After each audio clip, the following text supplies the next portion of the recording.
Good evening, everybody, and welcome to this Retina UK information webinar. My name's Kate Arkell. I'm the Research Development Manager at Retina UK. This evening, I'm really delighted to be joined by Ethan, who's living with an inherited retinal condition called Stargardt disease and is currently taking part in a clinical trial. And we're also joined by his mum, Bhavna Taylor, who is the founder and chief executive of Stargardt's Connected, an organisation focused specifically on supporting families affected by Stargardt disease, raising awareness and facilitating progress towards treatments. Bhavna is here tonight principally, though, as Ethan's mum, and the three of us will be discussing the family's clinical trial experiences. My colleague Jane Russell, who's the communications manager at Retina UK, is also here in the background to help manage your questions at the end. If you have a question for Bhavna or Ethan, please type it into the Q&A box in Zoom at any time during the webinar, and we will ask the question on your behalf at the end. So let's get going. Ethan, do you want to just introduce yourself a little bit? Do you just want to say how old you are and a little bit about your journey with Stargardt's and what your eyesight is like now? Yeah. So my name's Ethan. I'm currently 16 years old in year 11. And I was diagnosed at the age of 7 years old. And it's like I've got a progressive condition, so slowly gets worse and worse and worse. And currently what I'm kind of seeing is it's just quite blurry and it affects the center of my vision. So there's like a blind spot in the center of my eye. And the peripheral vision, which is the outer part of my eye, is clearer, but still not as clear as someone who would have like normal sight. Okay, thank you, Ethan. So we're here tonight to talk about clinical trials. Clinical trials are experiments essentially that aim to gather definitive results about the safety and efficacy of a new treatment. They generally have three phases that move from very small numbers of people, where the focus is primarily on safety, through to phase 3, which normally has quite a few more people and looks a lot more at how effective the treatment actually is in making an impact on the condition. So Ethan, can you tell us about the clinical trial that you're actually taking part in, and when did you start? So I'm taking part in the clinical trial. It's called the Dragon Study, and or like Tinaraban, and it's these little pills that I take like through like my mouth, and I take them every single day at a certain time around 6 o'clock, which is when I take them. And I started the trial about was it 2 years ago? No, it was about 18 months. I think it was I actually remember the date. It was July the 6th. Well, that was that the screening? Yeah. So July the 6th, 2022. Yeah, 2022, I think. So I think it's for 2 years. So I think it will come up to the end in July again. Yeah. And this is a treatment that's specifically for Stargardt disease? Yes. Okay. And do you know how the drug works, roughly, just basically? So what I've been told and what I think I know is that there is like vitamin A buildup around like the back of my eye, and it kind of removes that from the back of my eye and will almost just slow down the progression of my condition. Yeah. Okay. So this is a disease mechanism that's quite specific to Stargardt disease, and that's why this particular treatment is aimed at Stargardt's. So you've told us that the actual treatment is a pill that you take orally. What else do you have to do as a participant? So every 3 months I would go into more fields and I'd do kind of like checkups and also kind of basically checkups on how like my body and my eyes are like have been affected basically. So I've had like blood tests, I'd have like my body weight and height checked, and then I'd also do uh sorry, like eye tests, for example, like visual acuity, or I'd have an OCT scan and just anything to kind of check how my eyes are doing and if there's any issues or if my eyes are improving or if it doesn't work. So basically, just general checkups to see if what the pill is doing and if it's working or anything along those kind of lines. And do you have to like keep a journal at home or anything like that? Yeah. So when I take the I have to jot down the time every time I take the pill. So obviously the doctors know because the pill's supposed to be taken at a specific time every single day. It doesn't matter when it is, but I decided to take it at 6 o'clock or 6 p.m. every single day. And then you have to jot down, for example, like if I take it at 6:04, 6:02, or just any of those times. And then also we have a journal. If I take, for example, if I like fall to some illness, if I have like a cold or anything, and I take like paracetamol or any sort of medicine, or I'd have to jot that down as well. Okay. Bhavna, how did you both hear about the possibility of Ethan taking part in this trial? So we got contacted by Moorfields actually. So it's the study doctor who contacted me and told me about the trial and said, you know, he was invited for the screening actually. So when we got invited, we weren't told he wasn't on the trial, but they must have had like an eligibility criteria.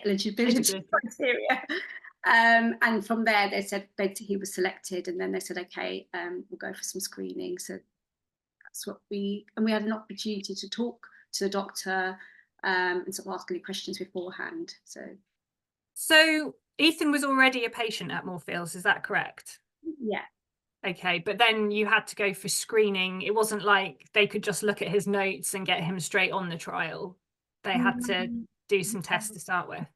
Because of the criteria, they're going to make sure that it matches. So I think they called him in, and that was the screening bit initially, and that was a whole day. So you know they were doing, they had lots of tests. So they did ECGs, you know, they were doing the visual acuity test, which is like the sight test. They did bloods, they did everything, you know, just to check to see if he would be eligible. So that was a whole day. So that, and it was from there that they then make that decision. So they have like something called the reading centre. So they send off all the results to these doctors involved with the study, and then they decide if he would be eligible or not. And what were your first thoughts as a mum when you were presented with this option for Ethan? You know, I was really excited. I think you're told, so Ethan was diagnosed when he was 7. You're told there's no treatment, no cure. And you're told there's hope, but you know, for a fact, I know that, you know, treatment will come across, you know, you have to go through these trials to get a treatment. So actually, and also you feel quite helpless because you're told there's no treatment, no cure, you know, this, you know, you're doing the best you can. So that when you're actually being involved and asked to be part of a trial, you feel like actually you're doing something. So I was excited. I was, you know, obviously apprehensive, but I was, you know, the initial thing was, yes, this, you know, this was good news. Yeah, and the trial is being, well, Ethan's attending the trial site at Moorfields. Participants in a proper clinical trial are never paid to take part in a clinical trial, but do you get things like expenses covered? Yeah, definitely. So we get our travel expenses covered, and because we're there all day, we get money for lunch and breakfast as well. So it's just, yeah, so sort of food expenses and travel expenses are paid. Okay. Ethan, what did you think of the idea at first? I actually didn't mind it at all, but the only thing that was kind of set me back is blood tests. I've never ever liked them, and it's just been everything else I was completely fine with, but blood test was the one thing that actually almost made me think that I didn't want to do it. I've just always been scared of them. I've always been scared of them. Yeah. It's something I didn't want to do, but once I got into the actual trial and I had my bloods, and there's like things that can help it. For example, I take like numbing cream on my arm, so I don't even feel the needle. Like I don't even feel it at all. I'm completely like I'm fine with it, you know. I mean, he's always had a phobia of needles, so this was part of his, when he had his genetic testing done, and he was only 7. And I remember there was that time, and after that, I think trauma and everything. So when we had that conversation with the study doctor, and he was telling us all, I said, well, what does he need to do? Because well, he's going to have a fast. He's 14 at that point. Told he's going to not eat anything, and then told that he's got to have a blood test. I knew that was going to be an issue. So Ethan was really anxious, and then what was been really lovely is that we had this kind of, this is to and fro in conversation. So I sort of messaged them and said, look, he's really anxious. Is there anything that you can do? He's not worried about anything else. This is the thing that he's really worried about. And I said, well, we've got something called Emlicrene. We can put it on. We can think of distraction. We had a bit of a strategy, a bit of a strategic plan, which was distraction and also the fasting. So we brought a snack with us because he has to fast for about 10 hours. So, all of those things. And we're thinking, which I think he wasn't really keen on. No. But the cream has really helped, I think. And I think, this is, 18 months on now, I think. And I think we're a lot better. Yeah. And Ethan, I mean, you're quite a young man. So had you ever previously thought about taking part in research? Had it ever crossed your mind, or were you just getting on with life? I never really sat down and thought about it. Like, I think you must have asked me like at one point if I'd take part of it, if I take part in any sort of trial, but I never really, I'm kind of like, just, yeah, I'll do it, I'm kind of, I'm that type of person, but like, I never really thought about it. I just thought that maybe a treatment will happen, or a cure or something, and then I'll just take that. I never really thought about going into like the whole like research side and clinical trial side of it. Yeah.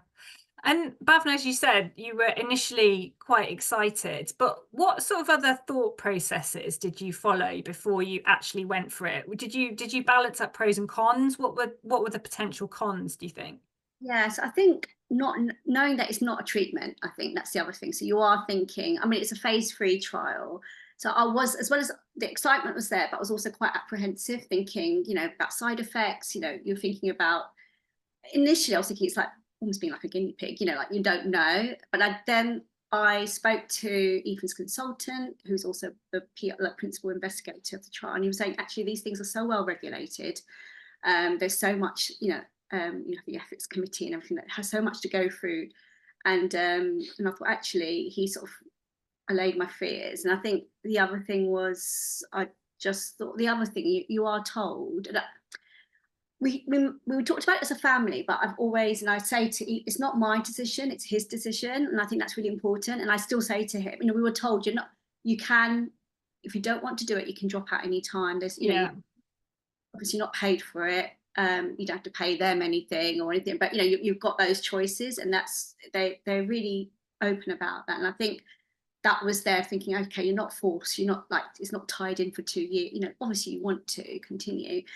So I think those were kind of that was kind of one of my thought process. The other thing was, initially you had to go for the first 3 months, it was every month, and I also thought he's going to be, now he's in his GCSE year, and I was thinking about the time and being, it's a huge thing. It is, and you've got to put that into consideration. You do have, so you have like for your study visits, you're given like a leeway about 7 days or so, so you can. So what we've been doing is trying to do it. So his next visit is in half term, so we try not to miss a lot of the school days. Yeah.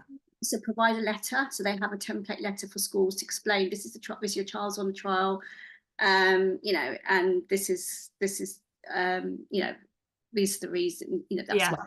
So they, so the school doesn't think you're just going out somewhere, So I think it was things like that.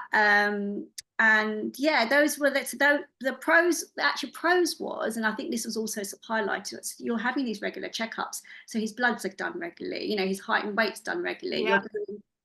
His eyes are being checked, the visual acuity. Absolutely. And I think that's, you just actually think, you're waiting, normally you wait a year before you see your consultant to get that regular checks to make sure he's got, a good bill of health. It's good. I feel that's reassuring for me as well. Actually, that's something other people who've taken part in clinical trials have said, that they really value that contact with, that sort of lengthy contact and regular contact with sort of people who are really experts in the field. So that sort of backs that up. And clearly, I mean, you mentioned about the blood test issue. You clearly felt able to ask questions and get things clarified. Is that right?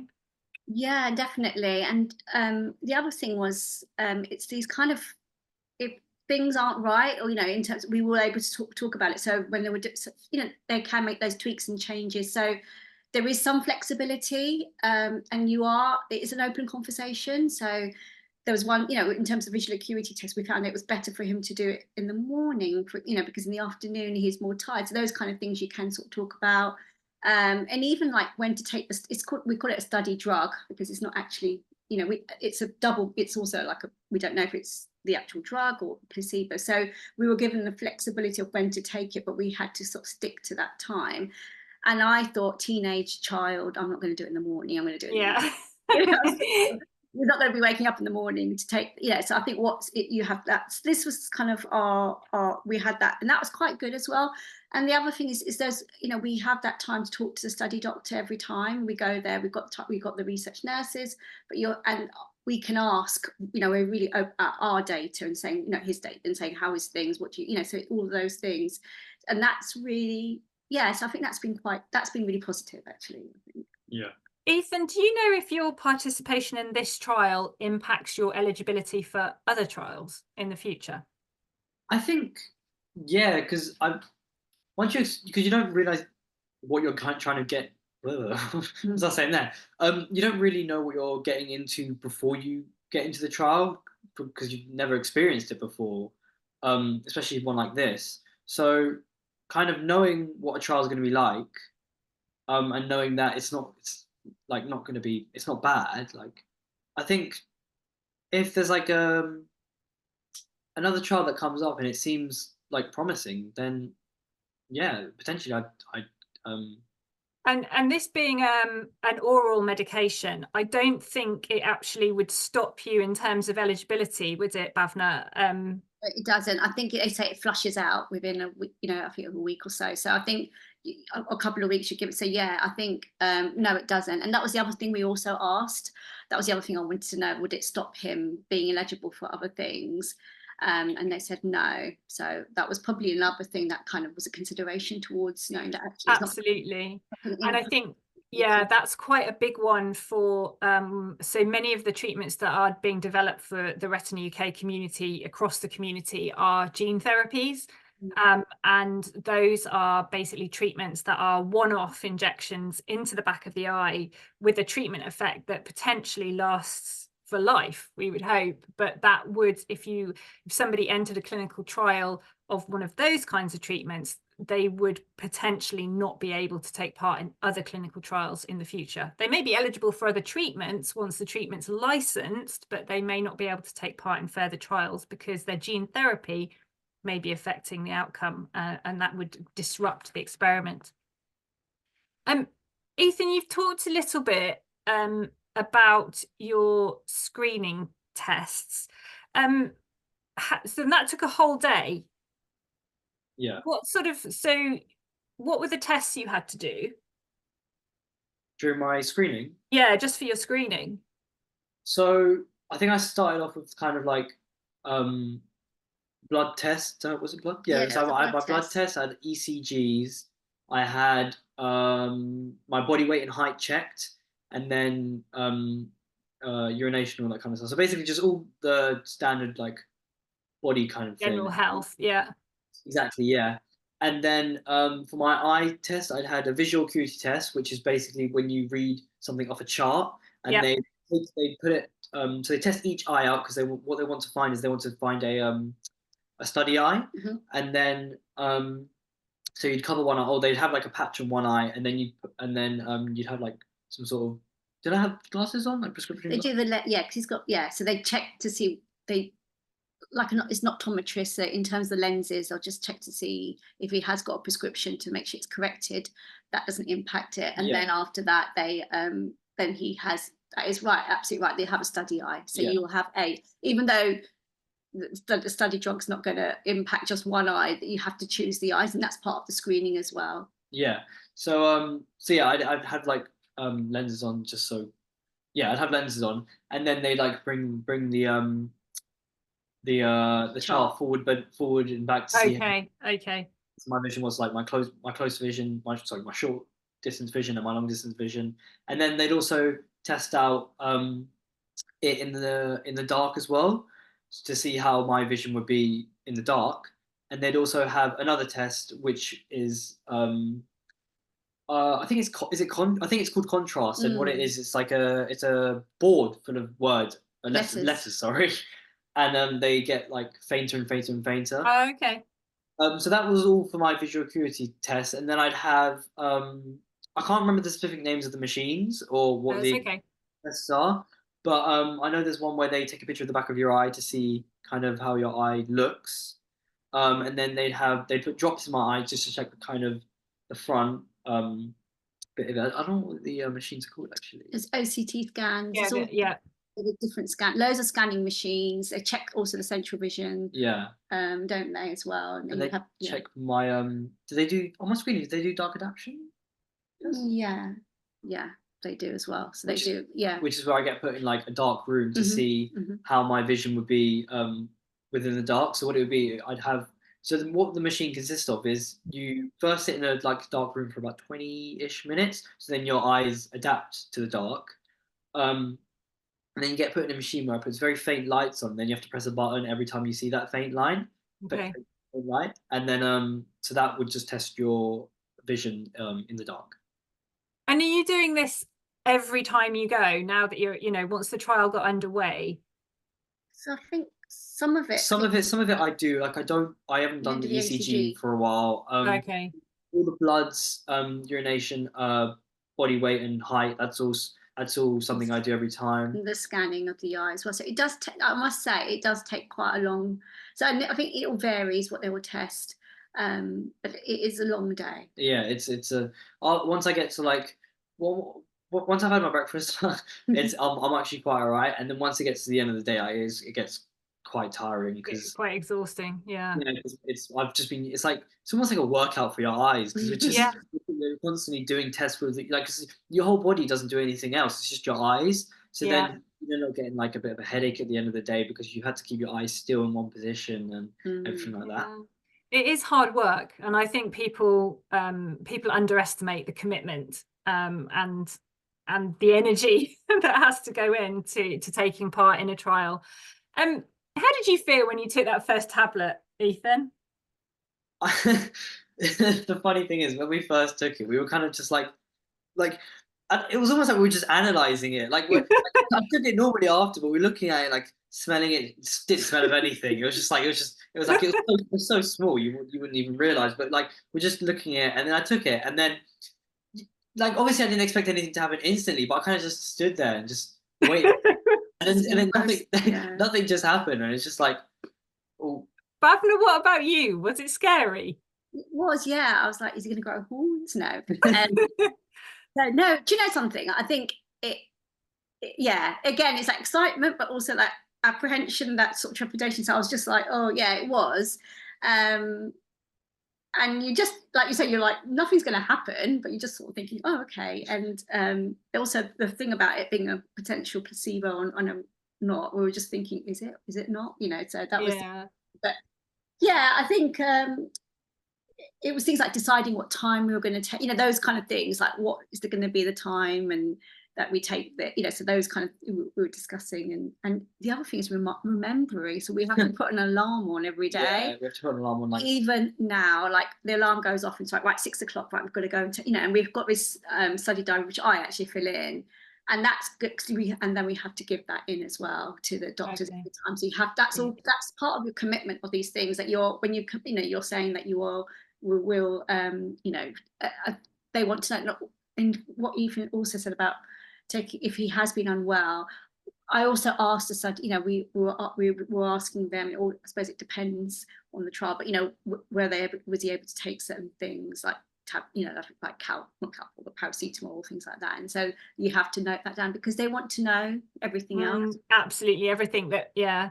Yeah, and if it's been unwell, we can write that, we think it might be related to it. If he has, then we just write it down. It might not be related to it, but they just want to know all the data. It's data. Absolutely, because it has to be so scientific, and it has to be. And part of that, of course, is the possibility of placebo. How, for those who don't know, so placebo would be taking a dummy drug, a pill that's fake, and neither Ethan or Bhavna or the doctors doing the testing would know if Ethan was on placebo or not. So how do you feel about the whole placebo thing? How does it feel knowing that Ethan might be taking placebo? So initially I was like, oh, you want the study drug? I was like, I wanted it. But I think seeing the bigger picture, I think actually just being part of the trial is okay. That we did study it. Like, is it? We're looking at the. I was like, what's the? I thought, no, we're not going. They're not going to be any different.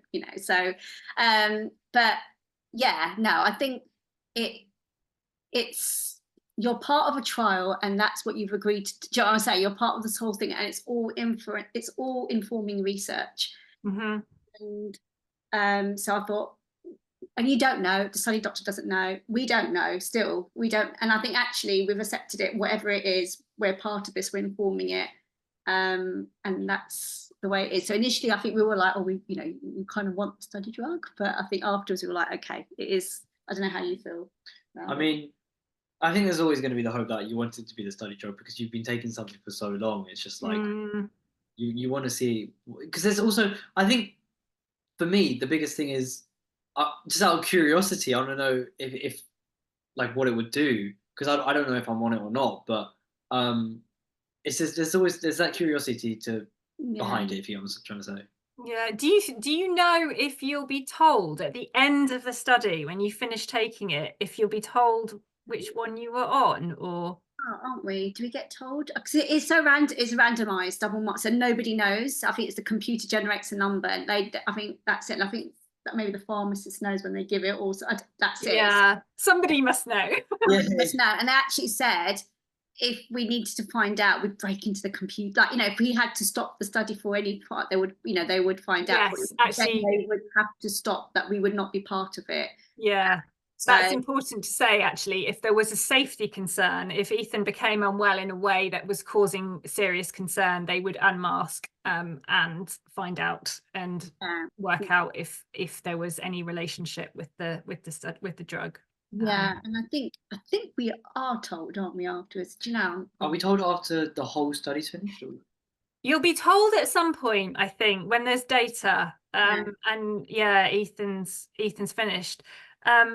But of course, the study will go on for some time longer, won't it? Because do you want to just say a bit about that? Because obviously, Ethan, you were quite early on, weren't you? You were quite an early enrollment. And, no, I was the first patient to be screened, right? I think he was one of the first people to be called, but he's, one of the first people to be screened, and so then go on the trial after that. But because they're recruiting, it takes, I think they finished recruiting just last year, last year, sort of summer. So that's a year after he started.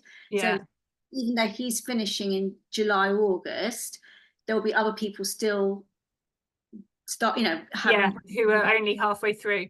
Halfway through it. So it's, even though we've finished, the trial hasn't finished. Yeah, and that's one of the reasons that clinical trials do take so long. So Ethan, you're being followed you're taking the drug and being monitored for 2 years, right? But obviously somebody who only started last year, they've got to get through their whole 2 years. And this is one of the reasons why trials do take so long, because you can't fully analyze the results until everybody, and there'll be multiple sites across the world as well, till everybody at every site has finished and all the data is there. So now you're well on your way to getting to the end, Ethan. How do you feel it's been? Are you still feeling positive about it? Yeah. It's, I mean, I can never tell if it's worked or not, to be honest, because it's such a slow progressing condition as well. So you don't know if it's actually done anything, or even if it's actually the actual study drug. But I'm still kind of like, I'm gonna miss the 6 o'clock alarms. I know. Do you know? I think it's just been, we just got used to it. Just, I think in terms of, it's not high, apart from going to screening, it's just taking that.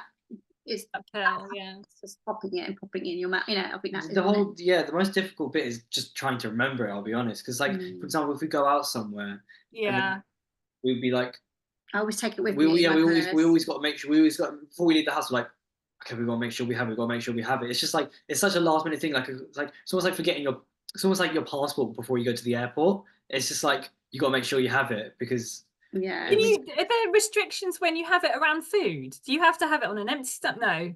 No, you can. I can just have it at literally not any, even with any time. water, like just take it any time. And actually the timing wise is what, and it's not hard and fast in terms of exactly on the dot, it's around the time as well. Yeah, There it is some doesn't. flexibility. As long as you're not taking it at like 5:59 on like a Tuesday, and then you take it at like 8 o'clock on the same Tuesday. Like as long as you're taking in the it morning, within yeah, within like quite a big span Yeah. of time, yeah, I think it's completely fine. Like there has been times when I've taken it like, for example, maybe like half an hour late because something is just like I've been out or something like that. Yeah, or you're late back or something. Yeah. But we write everything down as well. I think that's, you know, that's important. So if it is, we'll write. I mean, I'm really specific, so I'll write 1801 or 1802.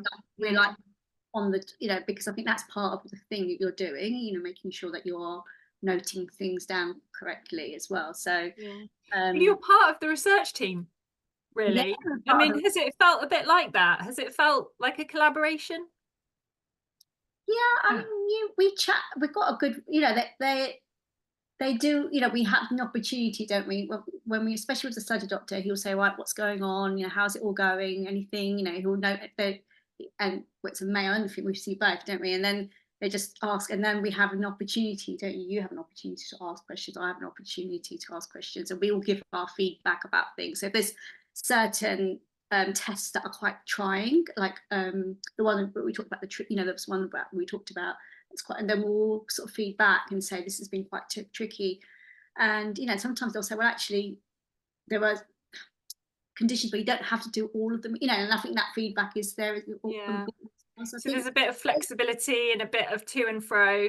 Yeah, and I think they want to know that you're the one who's going through it. So yeah, you are part of the research team because you're informing them, you're going through it. And I mean, Ethan needs to be able, you know, and I think it's really important. And I do say to Ethan, I said, it's a bit like for anything advocacy, isn't it? And just saying like, this is what's been tricky, or this is okay. Or actually, as for example, the first thing was like the blood test. If I'd said, oh, he's going to be fine, and he wasn't, I think that would have been quite a negative thing. But we addressed, you know, we talked about it. There's trying to solutions around these things, and they want to know. So I think it's important as well that we have that. And I, as a parent, I'll sort of say, oh, you know, I'll be asking, and so I do sort of say to them, well, how was it last time, and how's this going? You know, I will be asking them questions around his results as well, like that, and you know, those kind of things. And Ethan's, you know, we'll discuss things as well. And I do that conversation as well. It goes on, and I do say to Ethan all the time, and I think it goes back to that whole family decision, but also his decision saying this is okay. You know, if you want to stop, you can anytime. But actually, we've got to a point where we're on the home run. yeah, you're so nearly there. Have you ever had moments, Ethan, where you just thought, oh, I can't be bothered, I don't want to do this anymore, it's getting in the way too much, these appointments are making me miss school? Or I think more or less, I think the worst one was probably my last one was when I felt the most, I wouldn't say bad, I just felt so tired. I was so like, I don't know what it was about it. I think it was just, maybe it was the time of the year, but like the tests I did, I was just like, I came out of the hospital, I was just like, oh God, I was just like, oh. Yeah, which is completely understandable, because it's, you know, you're doing the same things every time you go. And it's really hard work. But the thing is, by having that conversation, by giving that feedback, you're not only making a difference to this trial, you're making a difference hopefully for trials that come in the future, because the clinicians and the researchers are learning from your feedback just what it's like to do the trial. And that's so important. It's so important that participants have a fairly, you know, comfortable experience. There are going to be things that aren't great, like having blood tests, but it's so important that things are as easy as they can be for people taking part. It's even with the blood test. I mean, initially, and I think it's a part of a teenage thing, he'd feel a bit lightheaded, and so the other thing we said, well, why don't we do it on the bed? You know, if you're going to feel things like that, you know, obviously you're like pro now, but you know, it's just but yeah, it is things like that. And then them knowing, and them being informed is really important. I do also feel some of the tests, some days are longer, some of the study days. So I think when it's a long, and it was like the winter, it's dark, you know, tired. Yeah, it's dark when you get there, dark when you come out. Like it just, and I think also with Stargardt's as well, I think, you know, from our experience, talking to other families and people, there's going to be good days and bad days as well. Some days your site's you find things harder, it's trickier, tired as well. So all of those you have to take into consideration. So Bhavna, what would you say now to another parent whose child was offered the opportunity to take part in a clinical trial? I think, you have to have that conversation with your family and with the person taking part, whether it's yourself or, your child. Yeah, if it's your child, obviously your child.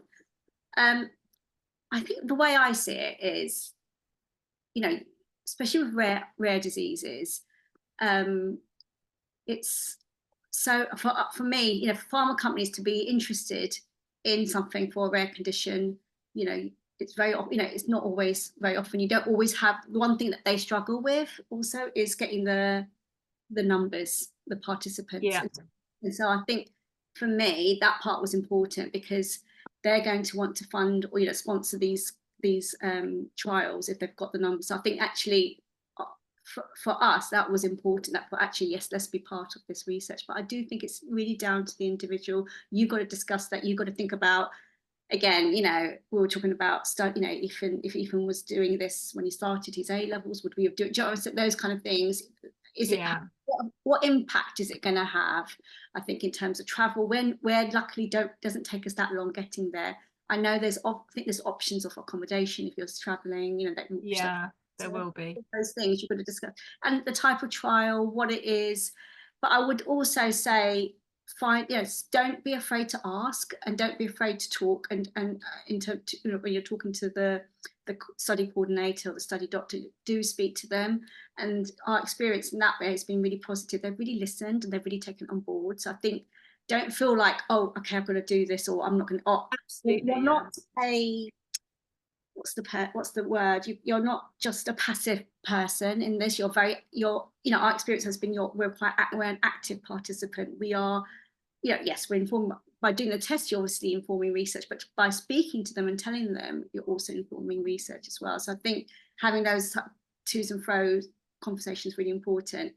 So yeah, I think things to consider and and you've actually just touched on something there by saying, you're being part of another type of research in a way, in giving them lots of feedback, is that of course clinical trials aren't the only kind of research that people are needed for. And there are lots of other types of research, studies just following the course of a disease without any treatment, called a natural history study. It's so important because we can't design clinical trials. Researchers can't design clinical trials. They can't really understand the effect of a treatment if they don't completely understand how a condition behaves without any treatment.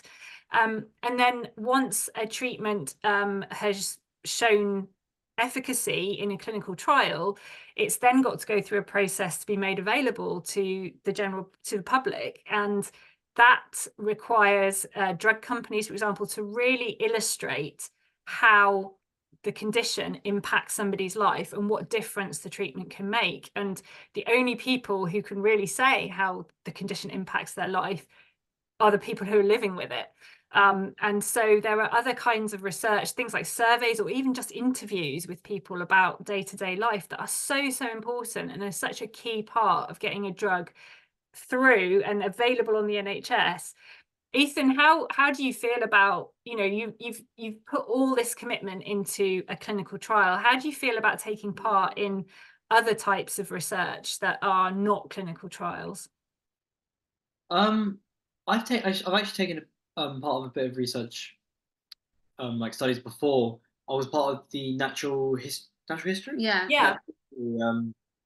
Clinical trial, not clinical trial, sorry, natural history trial, which is where they kind of just get information about, was it my condition?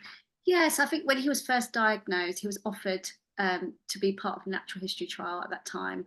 And we were like, yeah, and we were told it's not a clinical trial, but it's about following sort of prognosis as well. It will help inform prognosis, but also how the disease progresses, really, progression of the disease.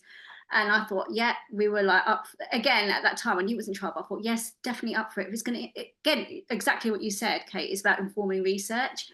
Yeah. And actually now I look back at it, because he was quite young, so he'd only be there for a couple of hours. But as he got older, the screening, it was similar to the clinical trials on in terms of, you know, looking at the back of the eye. That's a lot of it's around imaging, and I think he's kind of given that experience helped him with this as well. Yeah. Because, Okay. Yeah, just have it, because I knew what to do. I didn't go into it kind of like unknowingly, and I kind of, majority of the machines that I did, I was like, yeah, I've done this before, so it's just like, Okay. actually, they did comment that he was quite good with it because he was so used to it. He was quite good at getting good images. Yeah. He had that experience. yeah, So that was something that, because he goes, oh, I've seen this before, I've done this before, kind of thing. So there's that familiarity. That's quite interesting, actually. You've become a pro research participant by doing a natural history study first. yeah. But going back to your question, I think that just taking, I think something I quite enjoy about on this clinical trial and being on any other trials is getting that information for researchers and kind of just knowing more about the condition. So there's like a higher possibility of treatments and cures possibly in the future. Yeah. It's just really like, it's kind of, it brings almost like hope in a way. Yeah. Yeah. And it's bringing hope to so many other people as well. Thank you very much for being so candid and sharing all of that with us. We've kind of got to the end of the questions that I had, but a couple of people have put questions in the chat. Somebody's also wanted to say thank you to you, not just for tonight, but also just for all the work that you do, Bhavna, for the Stargardt's community. But there's a question, do you think you were more willing to take part in the trial because it was an oral medication versus an injection into the eye, which sounds really scary? I agree, it does sound definitely.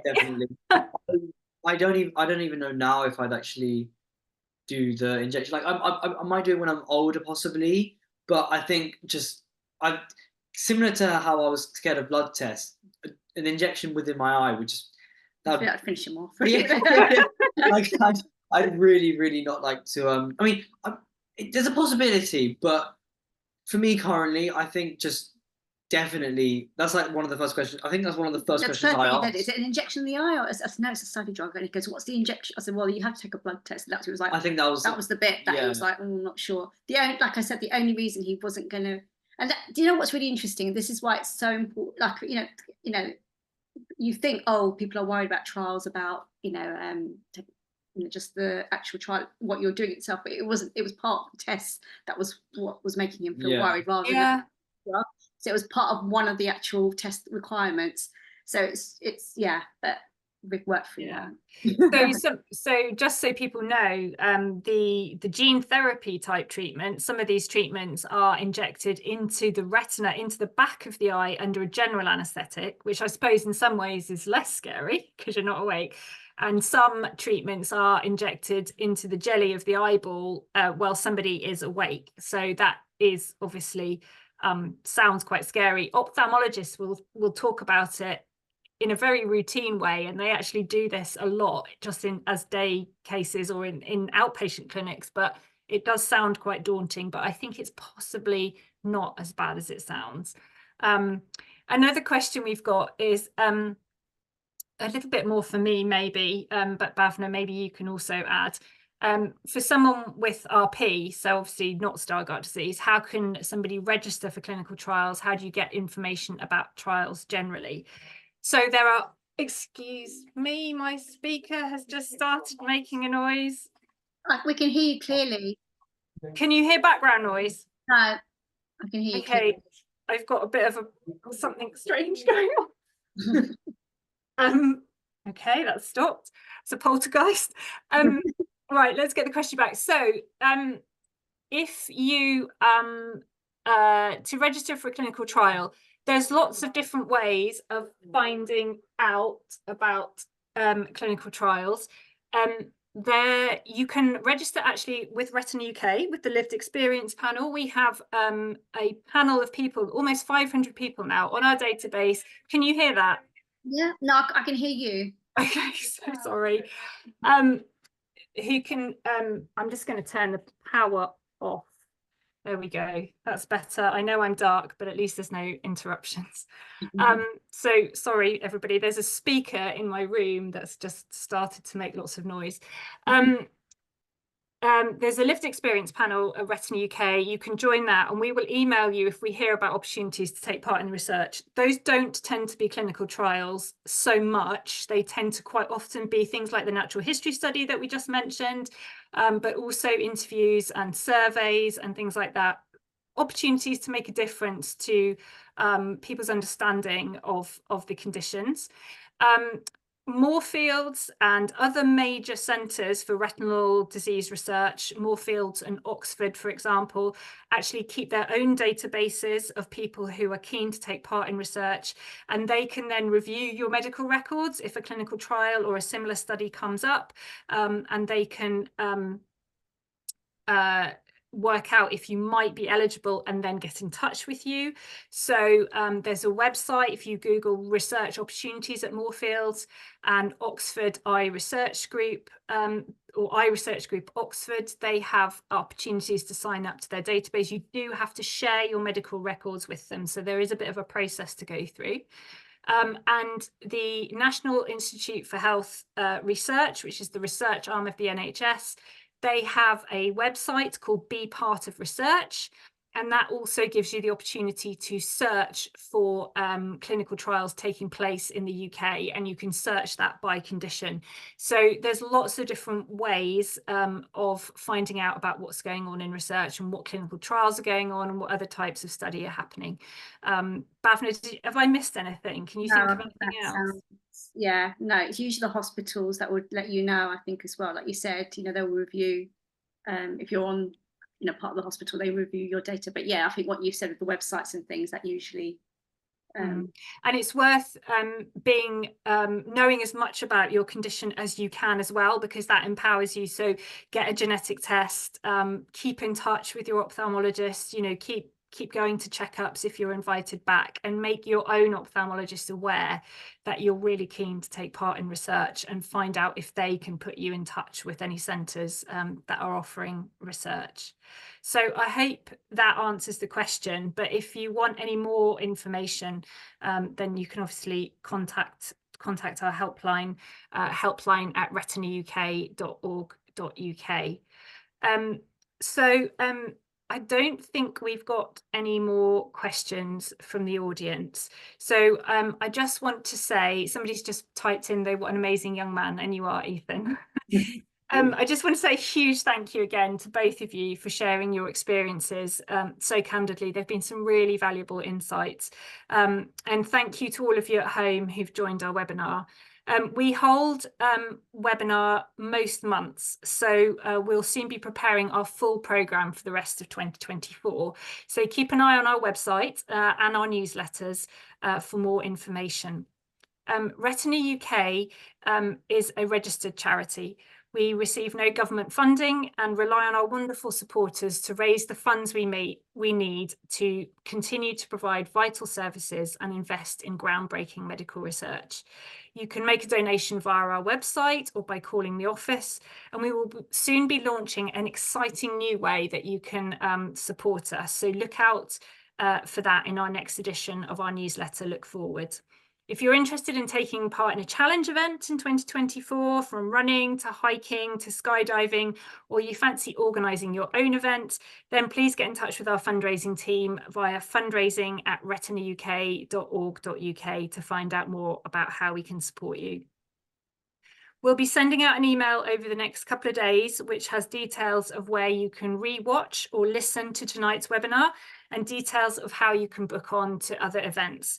We'll also be seeking your feedback on today's session. We value all feedback, and yours will help us develop our webinars and other services. So thank you again. There's one last question, just for somebody has just typed in. We're based in Newcastle, so in terms of trials, would Moorfields go out to hospitals around the country? No, they won't. It doesn't matter where you live. You can take part in research trials in London if you live in Newcastle, or Oxford or Manchester, or wherever the trial may be based, but they can't look for you at Moorfields.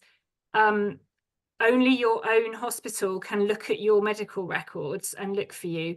So part of, if you are in touch with us and you're on our lived experience panel, if we do know about it, we can tell you about it. We can also share these things in our newsletters. But if you can join things like the research database at Moorfields from Newcastle, by joining that database, you will give Moorfields permission to access your medical records, and then you will be picked up by their searchers for participants. So I hope that answers the question. And the helpline, again, helpline@retinauk.org.uk can give you more information on that, things like links and things like that. So yeah, we can help you with that. But again, thank you very, very much. And I hope everybody has a good rest of the evening. Bye for now. Thank you.